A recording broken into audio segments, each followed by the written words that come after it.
I have arrived at LAX. I'm about to board my plane for the Iraqi mission. The first plan had to be scrapped because the Iraqi government canceled all international flights to the northern part of Iraq. So my plan B, which we are on now, is to fly into Turkey and cross into northern Iraq via a land border. Diyarbakir, Turkey was my starting point for the mission. I acquired a taxi and began the journey. The directions were simple: head south until we hit Syria, then hang a left. Arriving at the border, we made our way east, paralleling the divide. Syria was only 500 yards away, and this was the most dangerous part of the trip.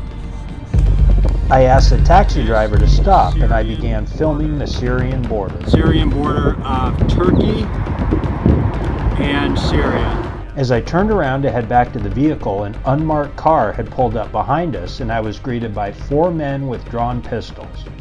My heart skipped a beat as the thoughts of kidnappings and terrorism ran through my mind. After a 4-hour detainment by the Turkish military and the deletion of many videos from my cameras, I was released. At the Iraqi border, I switched vehicles and was left in the care of 3 young Kurdish wrestlers and their coach for the ride to Dohuk. I had made it to my destination. Fatah is a famous Kurdish artist living and working in the city of Dohuk. His incredible work is displayed internationally and has deep and significant meaning to the Kurdish cause.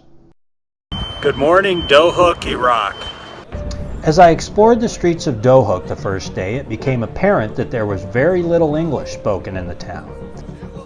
I would need a solution to this problem so I could speak with Fatah and discover the meaning of some of his artwork. I reached out to Ibrahim, one of the English-speaking wrestlers from the night before, to see if I could hire him for a few days. I sent him a text and he was more than happy to help. On the first day, I was able to track down the gallery where I had seen some of Fatah's artwork and interviews on YouTube.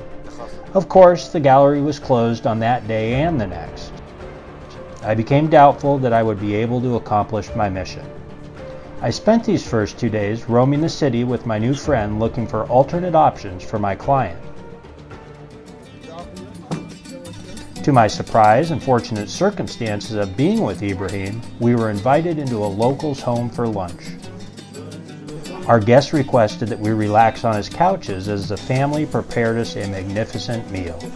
Try it in home. Eaten in the traditional Kurdish style.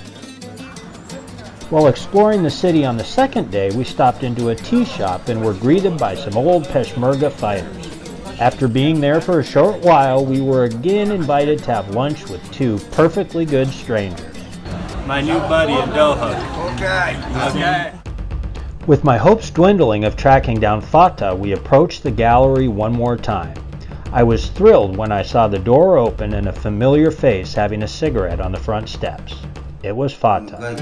We explained that I was looking for a piece that was rich in Kurdish culture and represented the Kurdish tradition of never giving up. Okay, so can you explain the meaning of this piece? This circle is meaning of the world, the earth, this circle. And this 2 objects are, this is a head and this is a rolling of a brain, of a mind.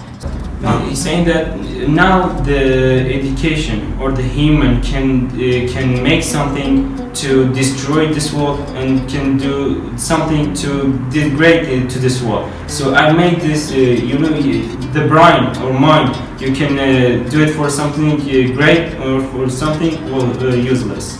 All right, we tracked down your artwork here in Dohuk. I think you're going to be very pleased.